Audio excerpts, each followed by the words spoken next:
आज हमारे साथ हैं बेहद ही खास और प्यारी मेहमान जो बजाज फिनसर्व सीएसआर कमेटी की चेयरपर्सन है। जी हाँ, मैं बात कर रही हूँ शेफाली बजाज मैम की। तो हम लोग बजाज फिनसर्व में हम लोग का मेन स्किलिंग है जो हम लोग कॉलेजेस में भी करते हैं, फाइनेंस कोर्सेज में, इंश्योरेंस में, और अलग टाइप का स्किलिंग जो वुमेन के लिए करते हैं, तो वो मेन है। और उसके बाद हम लोग पीपल विद डिसेबिलिटीज़ के साथ काम करते हैं, लेकिन उनको भी स्किलिंग देते हैं, तो फिर वो बाहर जाके कुछ कमा सकते हैं, कुछ काम कर सकते हैं। जब महात्मा गांधी ने जमनालाल बजाज को अपना सन माना, और जब महात्मा गांधी वो सॉल्ट मार्च कर रहे थे, मुझे लगता है वो लोग, जमनालाल बजाज ने उनको वर्धा बुलाया और बोले वर्धा आपका घर करो। तो उस टाइम महात्मा गांधी वर्धा गए और जमनालाल बजाज के साथ वर्धा में रहे, और वर्धा अभी भी हम लोग का होम टाउन है, नागपुर के पास है। यंग वुमेन्स के लिए आप क्या कहना चाहोगी? तो मुझे तो लगता है कि every young woman should be educated, and उनको अपॉर्चुनिटी मिला थोड़ा कुछ काम करने के लिए तो करना चाहिए।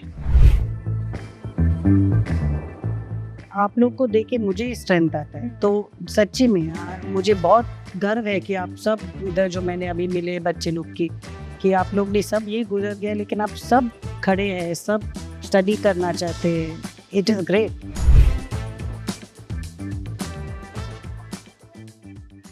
नमस्कार दोस्तों, स्वागत है आपका द सिरोज टीवी पॉडकास्ट में। मैं आज की आपकी होस्ट अंशु राजपूत। आज हमारे साथ हैं बेहद ही खास और प्यारी मेहमान जो बजाज फिनसर्व सीएसआर कमेटी की चेयरपर्सन है। जी हाँ, मैं बात कर रही हूँ शेफाली बजाज मैम की। मैम, बहुत बहुत स्वागत है हमारे सिरोज टीवी में। Thank you. कैसी हैं आप? मैं ठीक, आप कैसे हो? मैं भी अच्छी हूँ। सबसे पहले मैं आपको बता देना चाहती हूँ कि हमारी पूरी टीम बहुत आभारी है कि आपने हमें समय दिया और हमें मौका दिया आपके साथ बातचीत करने के लिए। हम लोग खुश है कि आप आए हम लोग के ऑफिस में, और आपने टाइम लिया हम लोग से बात करने के लिए और हम लोग के लोग को मिलने के लिए। Thank you.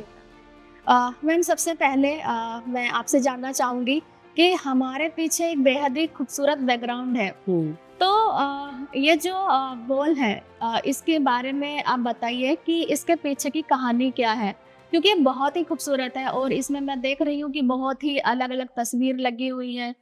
तो इसके बारे में आप हमें बताइए। तो ये मुझे लगता है ज़्यादातर जब महात्मा गांधी ने जमनालाल बजाज को अपना सन माना, और जब महात्मा गांधी वो सॉल्ट मार्च कर रहे थे, मुझे लगता है वो लोग, जमनालाल बजाज ने उनको वर्धा बुलाया और बोले वर्धा आपका घर करो। तो उस टाइम महात्मा गांधी वर्धा गए और जमनालाल बजाज के साथ वर्धा में रहे, और वर्धा अभी भी हम लोग का होम टाउन है, नागपुर के पास है। तो ये पहले का वॉल है। फिर इसके बाद तो आप देख रहे हैं मेरे father in law Rawat Bajaj ने जब बजाज ऑटो शुरू किया था, अभी बहुत साल हो गए, तो ये उनका जब ये सब फोटो है। लेकिन ज्यादातर ये जो महात्मा गांधी ने जमनालाल बजाज को अपना सन माना, तो बहुत बहुत इयर्स का रिश्ता है उनके साथ। तो इसीलिए बजाज का और महात्मा गांधी का बहुत जुना रिश्ता। बिल्कुल, बहुत ही खूबसूरत बॉल बनाई है, और बजाज के बारे में जानना हो तो पूरी बॉल से भी इंसान आइडिया लगा सकता है। ठीक है मैम, आपसे मेरा अगला सवाल है, मैं आपके बचपन के बारे में आपसे जानना चाहूंगी कि आपका बचपन कैसा था। और क्योंकि सबका बचपन एक जैसा नहीं होता है, उतार चढ़ाव भी रहते हैं, खराब और बुरा भी रहता है। तो मैं आपसे आपके बचपन के बारे में जानना चाहूंगी कि आपका बचपन कैसा रहा, और उसके बाद आपकी जो स्कूल लाइफ थी वो कैसी थी, और स्कूल लाइफ ने आपको कैसे शेप किया। तो मेरा बचपन तो बम्बई में था, मेरा जन्म बम्बई में हुआ, और स्कूलिंग सब बम्बई में, कैथेड्रल स्कूल बम्बई में हुआ था। मेरी एक बड़ी बहन है, छोटा भाई है, और मेरा जन्म बहुत, माय चाइल्डहुड बहुत खुश था। मेरे parents were always there for us. मेरी माँ स्टे एट होम मम थी, और स्कूल में ट्रांजिशन में गई और 12वीं में निकल गई। तो मेरे जो अभी भी दोस्त लोग हैं वो 50 साल के जुने दोस्त लोग हैं, सब कैथेड्रल स्कूल से है। फिर मैंने जेवियर्स कॉलेज में इकोनॉमिक्स और कॉमर्स किया, तो वो भी मुझे बहुत मज़ा आया बम्बई में। और स्कूल में मैं 12th स्टैंडर्ड में प्रीफेक्ट थी और स्विमिंग कैप्टन थी, और बहुत स्पोर्ट्स खेला मैंने स्कूल में। पढ़ाई मुझे लगता है मैंने कम किया, लेकिन स्पोर्ट्स मैंने बहुत किया। तो उसके कारण मुझे लगता है डिसिप्लिन आया है, रिस्पॉन्सिबिलिटी आया है। और सच्ची में मेरा स्कूल में मुझे बहुत बहुत मज़ा आया स्कूल में। और फिर मैं जेवियर्स कॉलेज में थी, वो भी 3 साल बहुत अच्छा लगा। तो I touch wood had a very happy childhood and I can not complain of my childhood. बिल्कुल, बहुत ही खूबसूरत और प्यारा बचपन आपका बीता हाँ, है। बहुत और बहुत बहुत। बहुत ही बढ़िया। और जैसे मैम आपने बताया कि आपका सेंट जेवियर से मतलब मुंबई में इकोनॉमिक्स की पढ़ाई की, फिर उसके बाद आप स्विट्जरलैंड चले मैं गए स्विट्जरलैंड MBA की पढ़ाई करने के 1 लिए। साल के मैं स्विट्जरलैंड। तो आपका मतलब आपने मतलब कॉलेज मतलब मुंबई से फिर स्विट्जरलैंड गए, तो उन दोनों कॉलेज का जो जर्नी है वो कैसा रहा? और कौन सी ऐसी एक चीज़ थी जिसने आपको इंस्पायर किया और वो आपको आज तक भी याद है? तो जेवियर्स में तो एक तो था, जो मैं घर रहती थी तो सब सुविधा थे घर में, माँ थी घर में। बिल्कुल। जब मैं स्विट्जरलैंड गई, अकेले गई, उस टाइम मोबाइल फोन भी नहीं थे, कुछ नहीं था।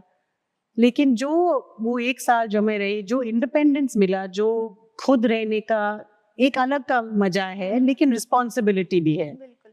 तो वो मुझे बहुत अच्छा लगा। तो दोनों कॉलेज में मुझे ऐसे कोई दिक्कत नहीं हुई। हाँ। और मुझे एक जो है, जब मेरे पिताजी, जब हम छोटे से ही थे, मेरे पिताजी ने हम लोग को तीनों को बोला था, और ज्यादातर मुझे बहन और मुझे, कि पढ़ाई करना तो मस्ट है, सिर्फ बैचलर्स नहीं है, मास्टर्स तो करना ही चाहिए। किधर भी करो, कुछ भी करो, लेकिन मास्टर्स डिग्री होना चाहिए। तो हम लोग बच्चे लोग से तो इस टाइम अपने सिर में है कि ये पढ़ाई करना ही है। तो मैंने, मेरी बहन ने भी लॉ किया गवर्नमेंट लॉ कॉलेज में बम्बई में, मेरा भाई ने भी MBA किया। तो हम लोग ने तीनों ने पढ़ाई किया। तो वो मुझे लगता है मेरे अभी तक, मैं भी मेरे बच्चे लोग को कहती, कुछ भी करो लेकिन पढ़ाई करना चाहिए। अभी मेरी बेटी 26 हो गई है, वो MBA कर रही है। मेरा बेटा 23 है, अभी उसने मास्टर्स खत्म करके लंदन में अभी वापस आ गया, अभी काम कर रहे थे दोनों। तो मैंने उनसे, वो भी बचपन से ही थे कि पढ़ाई करना बहुत जरूरी है। और मेरे पिताजी हर टाइम बोलते थे कि कुछ भी होगा लाइफ में, लेकिन पढ़ाई कोई नहीं ले सकता है तुम्हारा। पैसा आता है, जाता है, ये सब होता है, लेकिन जो पढ़ाई आप लोग ने किया है वो तुम्हारा ही रहेगा। तो इसीलिए हम लोग के बच्चे लोग होने से उसका मेरे मन में है कि पढ़ाई, और इसीलिए मैंने बच्चे लोग को भी बोला है, पढ़ाई तो करना चाहिए, उसके बाद जो करने का है करो, लेकिन पढ़ाई तो करनी चाहिए। बिल्कुल, जैसे मैम आपने अभी पिछले सवाल में ज़िक्र किया था कि आपको स्पोर्ट्स बहुत पसंद है। हाँ, तो हम जानना चाहेंगे कि आप किस तरीके का स्पोर्ट्स खेलती थीं? और आपका फ़ेवरेट स्पोर्ट्स कौन-सा है? तो मैं स्विमिंग बहुत करती हूँ, अभी तक मैं करती हूँ, हफ्ते में 3-4 बार मैं स्विमिंग करती हूँ। और बच्चे लोग हंसते हैं कि जब तुम्हारे पास कुछ नहीं है तुम स्विमिंग पूल में जाके बैठती है। लेकिन सो स्विमिंग मेरा स्पोर्ट था, लेकिन मैं स्कूल से सब किया। मैंने बास्केटबॉल किया, थ्रो बॉल किया, हॉकी किया, जो स्पोर्ट था मैंने खेला है। और उसके बाद मेरे बेटे ने बास्केटबॉल किया, नेशनल बास्केटबॉल खेला, तो मैं उसके साथ भी बहुत खेलती थी। अभी नहीं खेलती, लेकिन जो जब छोटा था। और वो बहुत महाराष्ट्र में ट्रैवल करता था स्कूल के साथ, अलग अलग जगह नेशनल्स खेलने के लिए, स्टेट्स खेलने के लिए। तो मैं उसके साथ बहुत ट्रैवल की, तो मुझे बहुत पसंद है। अभी भी मैं जब ओलंपिक्स रहता है, नहीं तो एशियन, मैं स्पोर्ट्स देखती हूँ, हाँ, मुझे तो बहुत आपका पसंद। Favourite sports? स्विमिंग। स्विमिंग। आपके नाइस। मैम जैसे आप वर्किंग वूमेन हो, आपके पास बहुत सारी ज़िम्मेदारियाँ हैं घर की हाँ, और बच्चों की, लेकिन कभी-कभी ऐसा होता है ना कि अपने लिए भी टाइम निकालना ज़रूरी होता है। तो जब आप फैमिली में या अपने काम में बिज़ी नहीं होते हैं, तो उस समय में आप क्या करती हैं और आपका गो टू हॉबी क्या होता है उस टाइम पे? तो मैं काम करती हूँ, मैं आती हूँ रोज ऑफिस 10 बजे और ऐसे 1:30-2 बजे तक मैं घर जाती हूँ। तो दोपहर का टाइम जो टाइम है वो मेरा टाइम है। तो मेरे पास एक बहुत प्यारा गोल्डन रिट्रीवर डॉग है जो मेरा कंपेनियन रहता है दोपहर में। और फिर उस टाइम मैं टीवी देखती हूँ, नेटफ्लिक्स, जो थोड़ा घर में काम रहता है वो करती हूँ। और फिर बच्चे लोग और मेरे हस्बैंड घर आते हैं शाम को, तो फिर उनके साथ टाइम बिताती हूँ। और ज्यादातर हम लोग हफ्ते में उधर बाहर नहीं जाते, तो घर में बैठ के पिक्चर देखते हैं या ऐसे। वो जल्दी सो जाते हैं और मैं तो जल्दी उठती हूँ सुबह। तो मैं जो मेरा टाइम रहता है मैं कुछ पिक्चर देखती हूँ, नहीं तो मेरे सहेली लोग के कभी कभी मिलती हूँ। अभी टाइम इतना नहीं मिलता है मुझे क्योंकि ये काम मेरा टाइम लेता है, लेकिन कभी शाम को होता है तो मैं ऐसे बाहर जाती हूँ, मिलती हूँ, नहीं तो घर में ही हूँ ज्यादातर। जब आप नेटफ्लिक्स चलाते हो तो मतलब नेटफ्लिक्स पे आप क्या देखते हो? क्या मतलब वेब सीरीज देखते हो या आपको कोई मूवीज पसंद है? तो अभी मैं एक अभी बहुत लंबा सीरियल था पेरेंटहुड करके, तो मैं वो देखी और वो बहुत अच्छा लगे। तो it's just the life of a family और पेरेंटहुड, और तो वो मैंने अभी देखा। मूवीज हम लोग ज्यादातर साथ में देखते हैं चारों, तो संडे इवनिंग्स को अभी मैंने हाउसफुल 5 देखा था। तो ऐसे हम ज्यादातर लेकिन मैं कभी कभी ये सीरीज देखती हूँ। और आपका फेवरेट मूवी कौन सा है मैम? मुझे लगता है 3 इडियट्स। 3 इडियट्स। जो उसमें जरी वो जो बच्चे लोग मस्ती करते हैं और जो उनको करना है लेकिन माँ बाप नहीं करा देते, जो वो दिखाते हैं कि the child must do what they want to do and not be forced बिल्कुल doing something. बिल्कुल। तो मैम जैसे आप 2 बच्चों की मदर हैं और मतलब और साथ ही साथ वर्किंग वुमेन भी है, बहुत सारा काम होता है, बहुत सारी जिम्मेदारियां होती हैं। तो मदरहुड ने मतलब आपके जीवन को किस तरीके से बदला? मतलब मदरहुड बनने से पहले जीवन कैसा था? जब आप मदर नहीं थी, तो उस समय पे आपका जीवन कैसा था? और जब आप मदर बन गई और आपने 2 बच्चों को जन्म दिया और उसके बाद कैसा आपका जीवन बदला? उसके बारे में बताइए। तो मेरी शादी हो गई, अभी 30 साल हो गए। तो हम लोग ने शादी करके फिर मेरे हस्बैंड हम लोग दोनों अमेरिका गए, जो जहाँ मेरे हस्बैंड ने उनका MBA किया हार्वर्ड में। तो हम लोग ने दोनों ने सोचा कि तो वो 2 साल बच्चे लोग बिल्कुल नहीं करेंगे क्योंकि हम लोग को इंजॉय करने का था। तो जब मैं वापस आई पूना तो मेरी बेटी का जन्म हुआ। और उस टाइम मैंने सोचा था कि जैसे मेरी माँ घर में थी जब हम लोग बड़े हो रहे थे, ऐसे ही मुझे भी घर में रहने का बच्चे लोग के लिए। तो मैं रोज 3 बजे जब बच्चे लोग आते थे घर में, मैं घर में थी। सुबह जब वो जाते थे मैं उठती थी। और जो उनका जो स्पोर्ट्स डे था या मेरे बेटे ने बास्केटबॉल खेला जो उनका था मैं थी। मैं ट्रैवल बहुत कम करती थी। मुझे अच्छा लगा कि मैं मेरे इन लॉज के साथ रहती थी, तो वो तो सपोर्ट था बहुत। लेकिन फिर भी मैंने मदरहुड चूज किया। मैंने सोचा कि मुझे काम नहीं करनी, तो मैंने बिल्कुल नहीं किया जब तक वो बच्चे लोग कॉलेज में थे। मैंने ये नहीं किया, छोटा छोटा किया जो मतलब जो 2-3 घंटे सुबह कर सकती थी ऐसे, लेकिन बिल्कुल नहीं कि मैं पूरा दिन थी। और मैं 3 बजे घर में थी जब बच्चे लोग आते थे घर। और आई एंजॉयड इट, मुझे अच्छा लगा कि और हम लोग उस टाइम इधर नहीं रहते थे पूना में, हम लोग पूना के थोड़ा बाहर रहते थे जहाँ अपना बजाज ऑटो का फैक्ट्री था। और मेरे दोनों बच्चे लोग वो स्कूल में गए जहाँ हम लोग के वर्कर, हम लोग के मैनेजर लोग, वही स्कूल के में मेरे दोनों बच्चे लोग ने पढ़ाई किया। वॉचमैन के बच्चे लोग, सिक्योरिटी के बच्चे लोग, सब साथ में पढ़ाई की। तो 12 स्टैंडर्ड तक दोनों बच्चे लोग वही स्कूल में थे। फिर हम लोग इधर आए और मेरी बेटी ने कॉलेज इधर किया और मेरे बेटा बाहर गाँव गया। अरे वाह! ये कह सकते हैं कि बच्चों के साथ फिर से आपने एक बार अपना जीवन जिया, अपना बचपन। और मतलब जैसे बहुत सारी चीज़ें होती हैं कि बचपन में हम करना नहीं चाहते, कर नहीं पाते, फिर बच्चे आ जाते हैं हमारे जीवन में, तो हम बच्चों के साथ भी बहुत सारा जो शुरुआत है, चीज़ें हम कर रहे होते हैं। बिल्कुल मैम। मैम मेरा अगला सवाल है कि बजाज फिनसर्व CSR की चेयरपर्सन है और आप बहुत सारे एरियाज़ में काम करती हैं। तो आप किस तरीके से उन एरियाज़ में काम करती हैं? और कौन से ऐसे एरियाज हैं जो आपके दिल के सबसे करीब हैं, उनके बारे में बताइए। तो हम लोग बजाज फिनसर्व में हम लोग का मेन स्किलिंग है, जो हम लोग कॉलेजेस में भी करते हैं, फाइनेंस कोर्सेज में, इंश्योरेंस में, और अलग टाइप का स्किलिंग जो वुमेन के लिए करते हैं। और उसके बाद हम लोग पीपल विद डिसेबिलिटीज के साथ काम करते हैं, लेकिन उनको भी स्किलिंग देते हैं, तो फिर वो बाहर जाके कुछ कमा सकते हैं, कुछ काम कर सकते हैं। और हम लोग पूना में बच्चे लोग के साथ और उनका हेल्थ और एजुकेशन के साथ बहुत काम करते हैं। तो children born with heart congenital diseases, cancer, epilepsy, diabetes, वो सब लोग, वो हम लोग बेसिकली पूना में करते हैं। और स्किलिंग हम लोग पैन इंडिया करते हैं। तो बेसिकली वो ही है हम लोग के मेन एरियाज ऑफ फोकस। और कौन से एरियाज हैं जो आपके दिल के सबसे करीब है? मुझे लगता है बच्चे लोग का जो बच्चे लोग हेल्थ, मुझे वो ज्यादा बिल्कुल। मैम, जैसे आप वर्किंग वुमेन हैं और आप लीडरशिप पोस्ट पे भी हैं, लीडरशिप निभाते हैं, अच्छे आपसे बहुत सारे लोग सीखते हैं।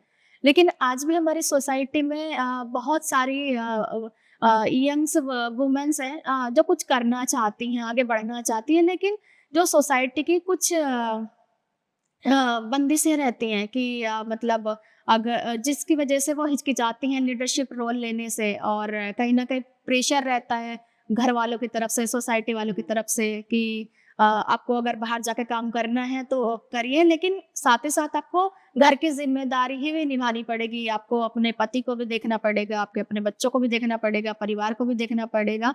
तो उन सोसाइटी वालों के लिए आप क्या कहना चाहोगी, और उन यंग वुमेन्स के लिए आप क्या कहना चाहोगी?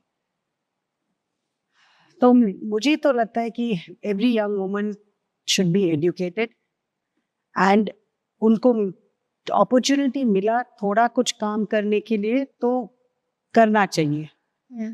हाँ, बच्चे लोग हैं, लेकिन अब हम लोग के सोसाइटी में ज़्यादातर कोई तो रहता है घर में बच्चे लोग को देखने के लिए, तो वो तो एडवांटेज है हम लोग के पास।